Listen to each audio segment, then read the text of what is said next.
Eso es todo por mi parte. Ernesto es especialista de haikus. Entonces, algo esencial. La quinta esencia. ¿Verdad? Sí,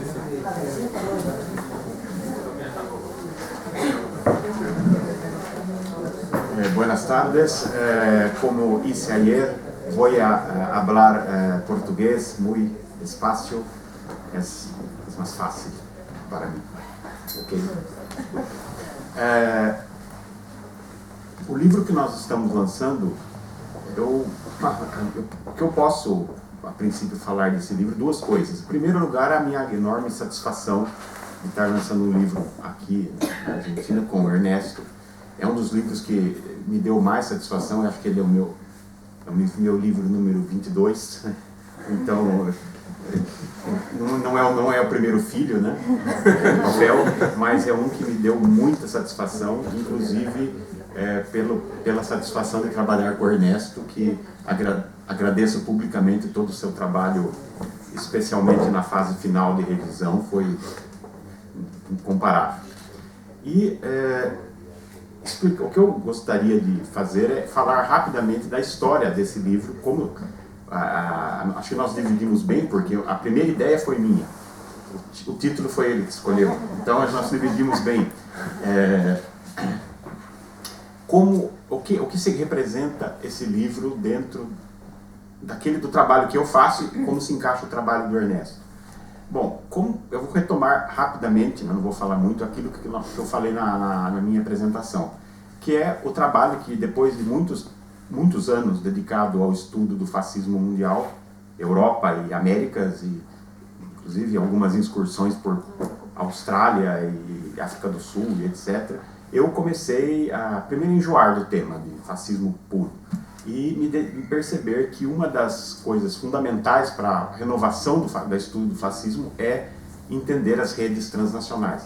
E isso, resumindo, como nós vimos aqui, essas redes transnacionais existem até hoje, acho que ficou evidente, e existem muito antes do fascismo, tanto na esquerda como na direita, não é uma exclusividade. E é aqueles canais de transporte, de comunicação de pessoas, jornais, periódicos, isso é fundamental, notícias, dinheiro e outros mecanismos pelos quais uma luta política, uma ideia é transformada e trabalhada e pensada num campo, numa coisa que atravessa vários países e não só vários continentes. Em geral, dentro do mundo ocidental, né? Eu acho que pelo menos o que nós trabalhamos, não é 100% global, mas enfim, atravessa continentes e países. E nesse esforço eu comecei a trabalhar, a perceber algumas coisas que, principalmente com o meu trabalho com o fascismo italiano, que é aquilo que eu tenho trabalhado há muitos anos, que é o projeto para daqui no futuro. No futuro eu quero trabalhar sobre essas redes transnacionais do fascismo italiano e do antifascismo italiano. Por quê? Porque eu adorei a última apresentação, adoraria saber fazer essas bolinhas, mas eu não sei.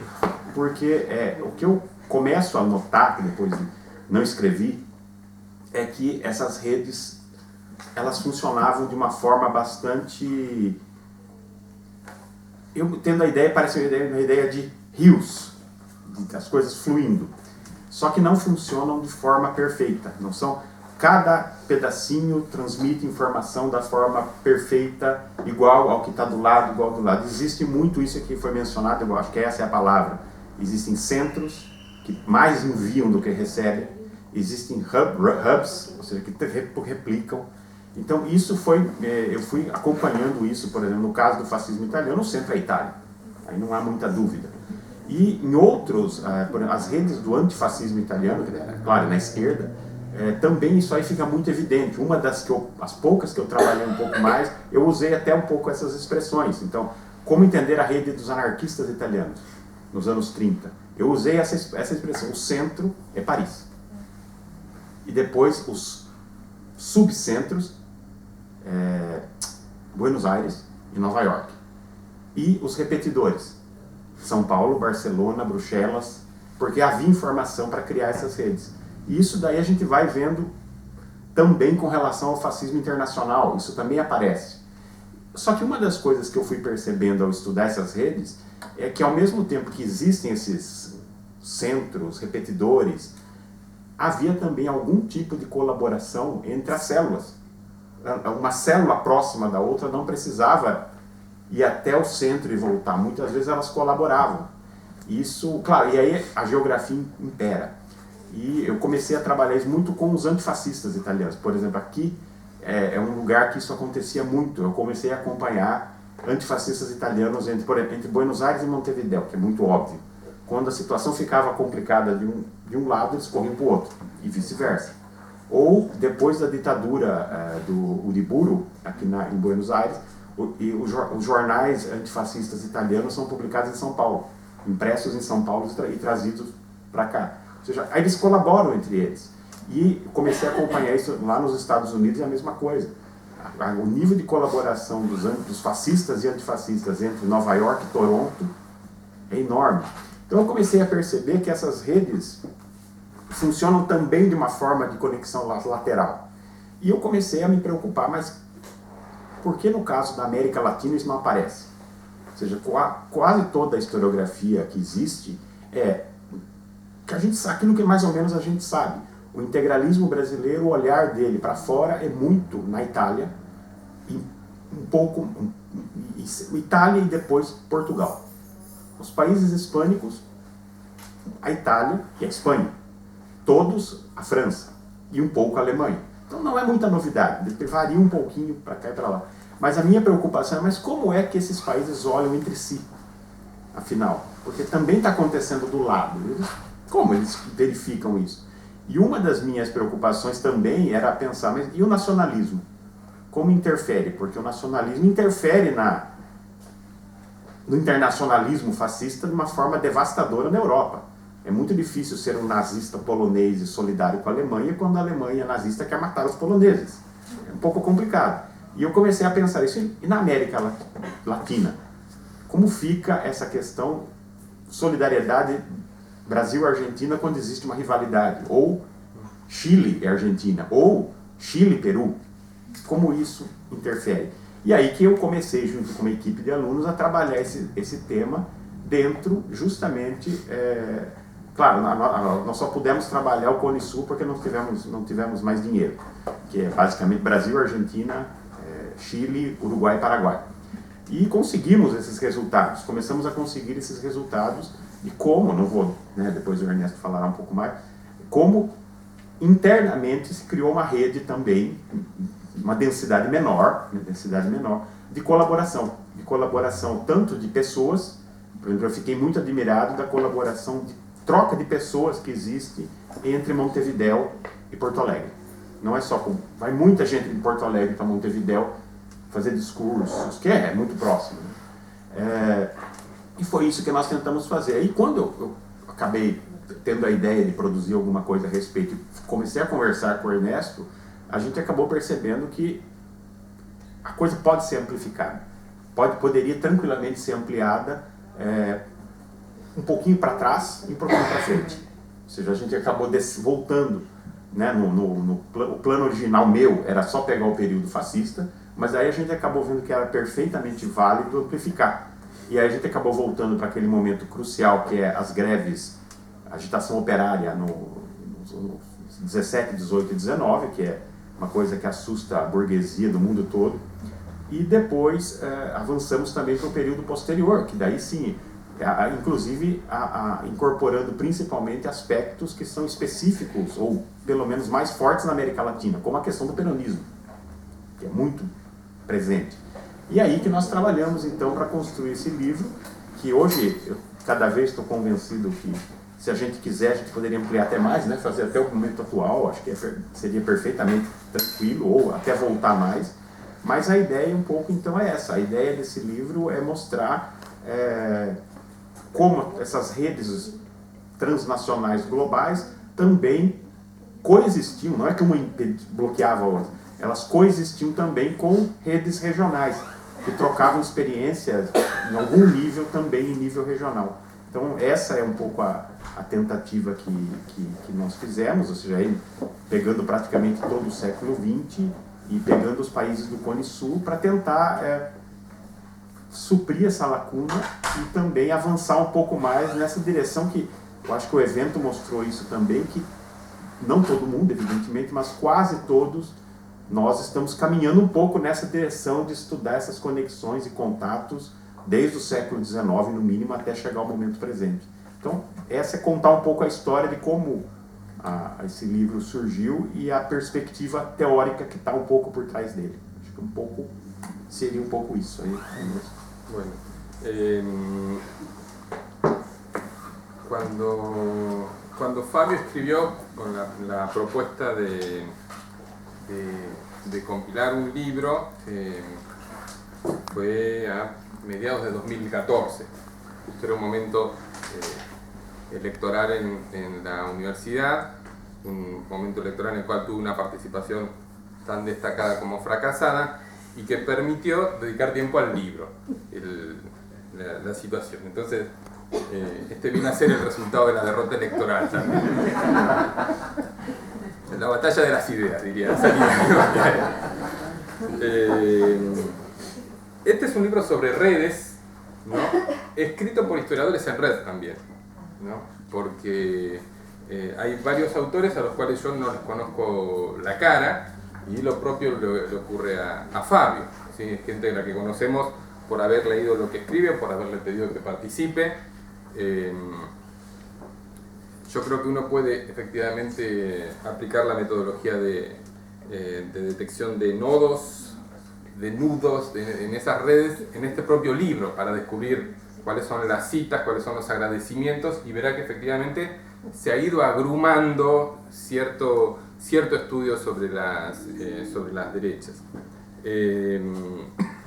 Nosotros comenzamos, como señalé, a fines de 2014, y una vez que tuvimos la fecha certera de la realización de este coloquio, avanzamos de manera más decidida, y es en buena medida mérito de la editorial de la universidad haber conseguido que este libro esté disponible desde el día lunes, ¿sí?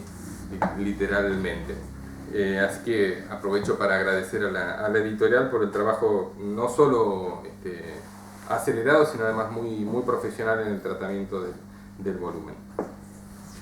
Yo quisiera mencionar en primer lugar el contenido de algunos de los capítulos, y finalmente los que me parece que son los principales aportes.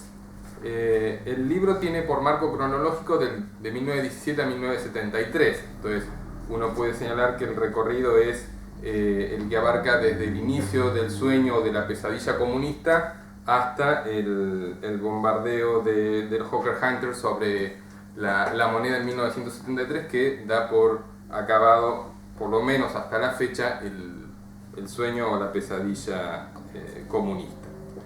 En ese recorte nosotros definimos a su vez dos periodos, uno que va del 17 a 1945 y otro del 45 al 73. En la primera parte hay un artículo de Daniel Lebovich sobre el miedo rojo entre 1918 y 1919 en diversas ciudades de Sudamérica. Toda la expansión de las lecturas conspirativas sobre la existencia de un complot rojo, pero no solo rojo, en Argentina, en Brasil, en Chile, en Uruguay, y hay alguna referencia a Perú, si yo no recuerdo mal. Entonces, la idea es revisar un poco la historia de esa sensibilidad en clave conspirativa que ofrece la primera recepción a los episodios de Moscú. El segundo artículo es de Eurico da Silva Fernández y es sobre la constitución de una corriente nacionalista en Paraguay que se da el nombre de lopista, ¿no? Que se identifica con la causa de los López, y es una corriente que tuvo muchos simpatizantes y detractores dentro y fuera de Paraguay. Entonces, en el artículo Eurico lo que muestra es cuáles son las correspondencias, las citas, las lecturas y las respuestas que hay sobre las reinterpretaciones de la Guerra del Paraguay entre los años 20 y 30. El artículo siguiente, que es de Olga Echeverría y de María Laura Reali, lo que hace es ver cuáles son algunas de las cercanías y de las distancias entre los revisionismos historiográficos de Argentina y de Uruguay. Revisionismos que por otra parte están en claro diálogo, abierto diálogo con el lopismo paraguayo en esa época. El cuarto texto es de Murilo Pascualeto y es acerca de cómo el periódico integralista A Ofensiva detecta los avances del fascismo por América del Sur, ¿no? Esos avances en realidad dicen mucho más de las expectativas de A Ofensiva que de un mapa realista sobre el avance del fascismo, pero en todo caso permite identificar dónde es que creía hallar aliados, obstrucciones, obstáculos, posibilidades para el avance del fascismo o incluso del propio integralismo. El siguiente artículo de Víctor Raoni lo que hace es revisar cuáles son los vínculos entre el integralismo brasileño y una revista uruguaya que se llama Corporaciones, que es lo más parecido que pudo haber existido en Uruguay a algo así como el fascismo. Es un grupo pequeño y que destaca precisamente por la radicalidad de sus posturas. El siguiente artículo, que es el de Daniela Moraes de Almeida, lo que hace es revisar los vínculos entre el integralismo brasileño y la Legión Cívica Argentina, una organización también fascistoide de los primeros años 30.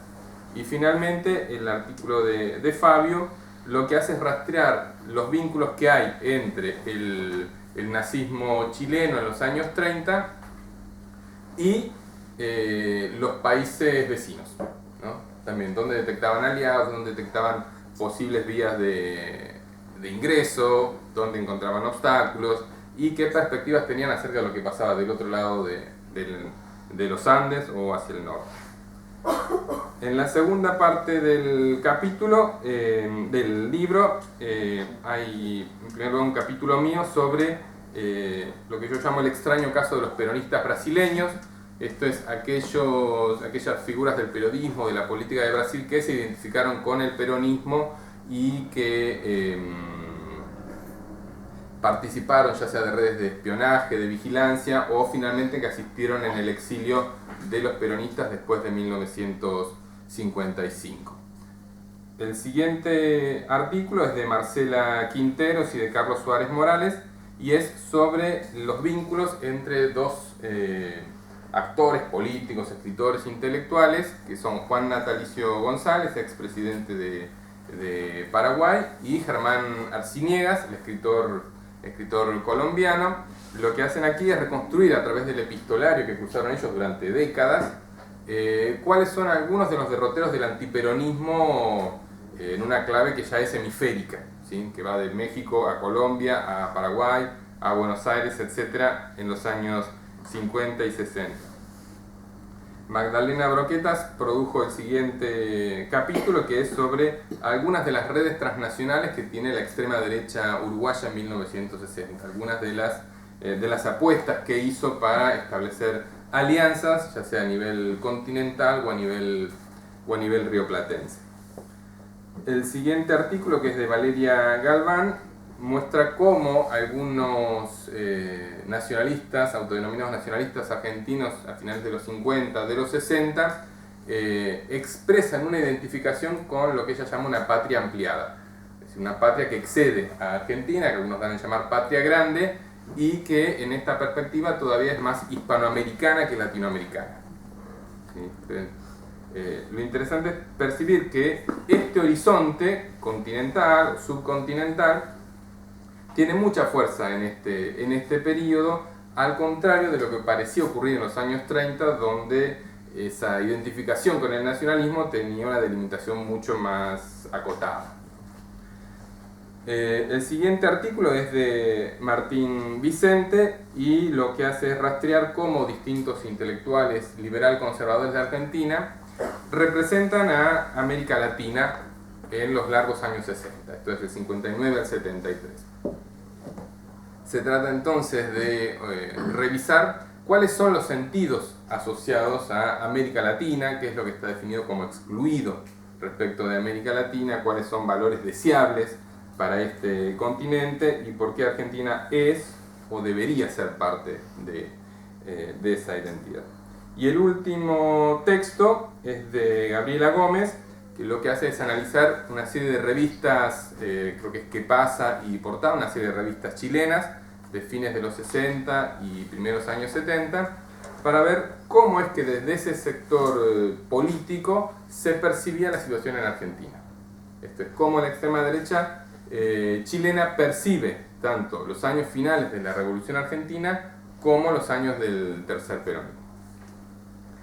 A mi entender, son dos los aportes más relevantes del libro.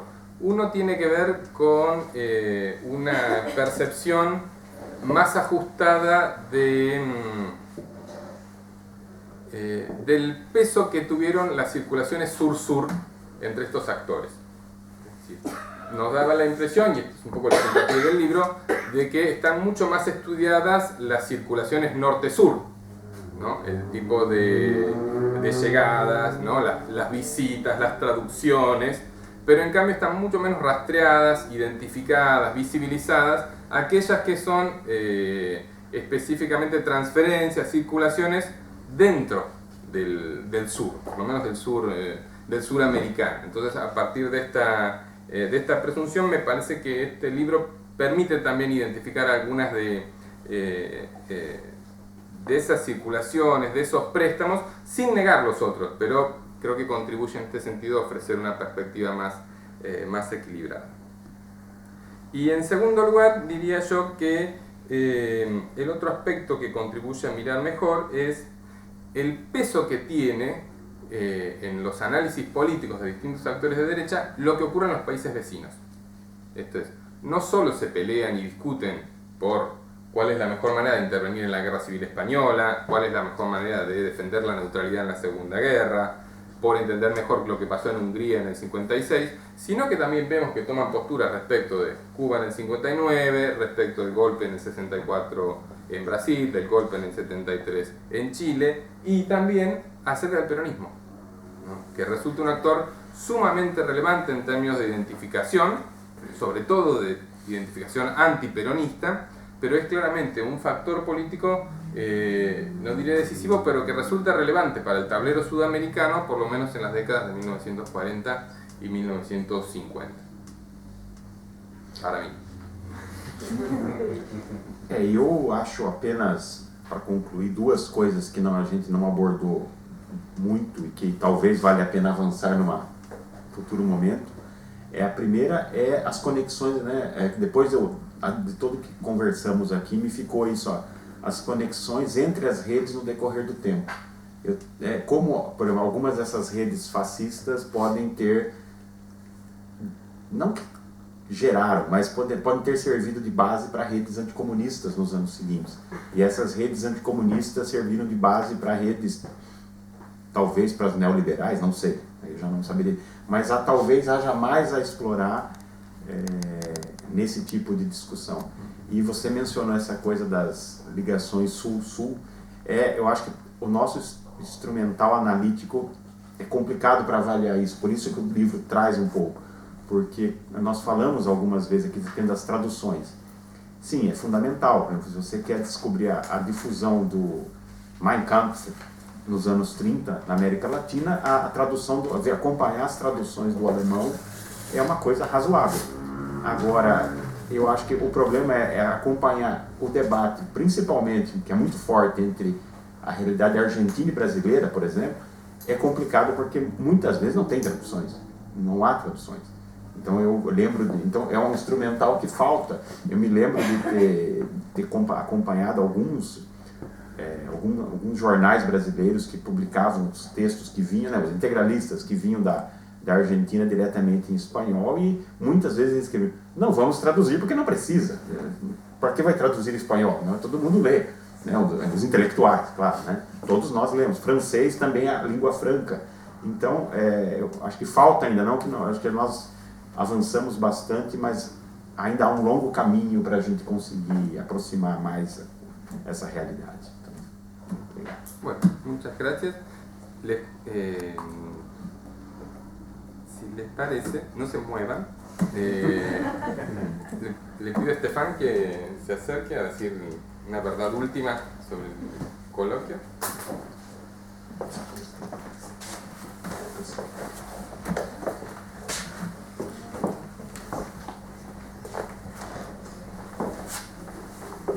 No sé, eres tú el especialista de los haikus. Yo, mi estilo neobarroco. Sí, esto es todo. No vamos a llegar tarde al buffet, ¿no? No, se esperan a las 6. Bueno, primero agradecer a todo el mundo por su participación y por este ambiente a la vez de trabajo y de no sé, muy amical, de compartir, de todas estas discusiones y conversaciones que tuvimos también en la cafeteria, en los pasillos, y yo creo que esto ayuda mucho también a fortalecer este sentimiento de, no sé, de pertenecer a algo, no sabría definirlo bien, o no sé, todavía no hay nada institucional en todo esto. La propuesta de Julián me parece muy interesante en términos de consolidar redes de trabajo y intercambio y favorecer, y yo creo que eso es una cosa que nos movió al principio para organizar el Coloquio de París en 2014, es que quedábamos muy aislados estudiando las derechas, que para brillar en salón mundano, hablar de derechas no era lo más fácil para...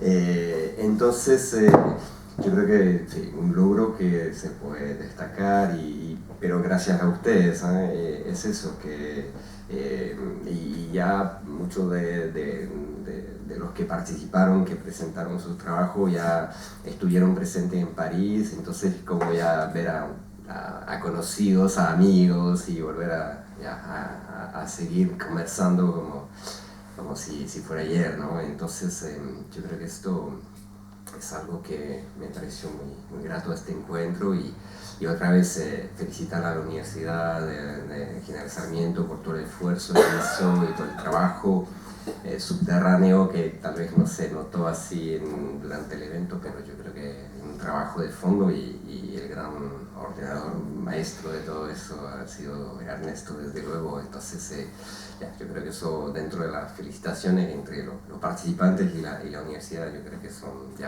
los factores que ayudaron a crear este ambiente de trabajo, a la vez si bien entendí por el cansancio del primer día, un poco pesado, pero bueno, digamos que la cantidad no fue en prejuicio de la calidad. Entonces yo creo que por eso nos queda aquí la idea de que esto es un logro de este congreso y de este segundo congreso, y que abre perspectivas, no sé, para tal vez una tercera edición, y podría ser interesante si cambiemos para visitar más lugares también. Entonces si hay conocer otros inviernos. Bueno, sí, a ver si eso, el problema del norte y del sur, claro. Pero yo creo que hay que pensar en proyectos futuros, y que sean, o sea, proyectos colectivos, comunes, o proyectos de pequeños grupos, pero sí, de todas maneras, profundizar estas redes y este trabajo, ¿no? Simplemente podríamos tal vez mostrar lo que hicimos con las actas del primer congreso. Entonces, el Congreso de París, logramos publicar estas actas en un tiempo relativamente decente, en el sentido de que no perder, digamos, el aliento para pedir los trabajos a los participantes, y que si se alarga demasiado el tiempo entre el evento y la publicación, a veces es complicado mantener la fe y mantener la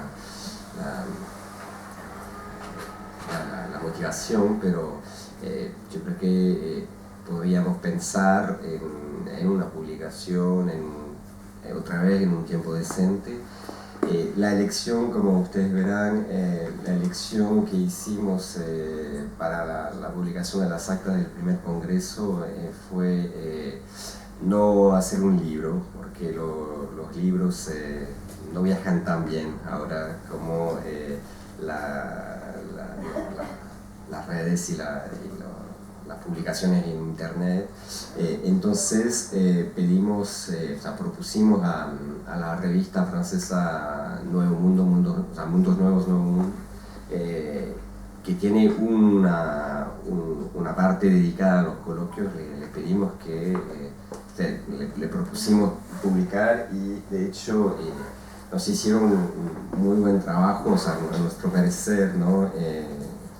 Y entonces eso plantea muchos problemas de que si se quedará, porque sabemos que el papel se queda en las bibliotecas y no sabemos qué quedará en la red en 10 años más, pero digamos que eso podría ser una posibilidad que les someteremos.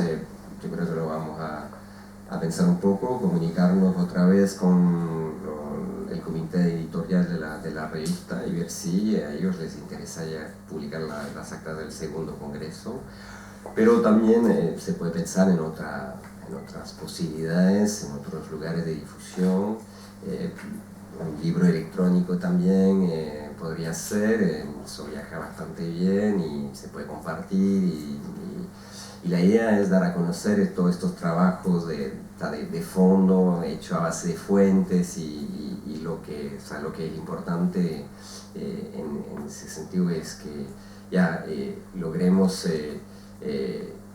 construir ya un objeto, ¿no? a base de monografías, de estudios serios, y entonces yo creo que esto es una propuesta que vamos a hacer muy rápidamente, descansar un poco después de estos días y tomarnos tal vez unas semanas. Veo a Ernesto que necesita, no sé, unas 48 horas de sueño allí seguido, pero no sé, opina, no sé si, porque no lo conversamos. ¿Qué fue eso? El primer congreso fue también eso, de repente se nos ocurrió que podíamos hacer algo, que nos llevábamos bien y que había interés, y todo se hace un poco así sobre la marcha, pero... No sé si alguno de los participantes tiene ganas de decir su propia verdad o algún comentario, proponer algo acerca de cómo seguir a futuro. No podemos aplicar el Führerprinzip y hacen lo que decimos, pero la idea es no mimetizarse con el objeto.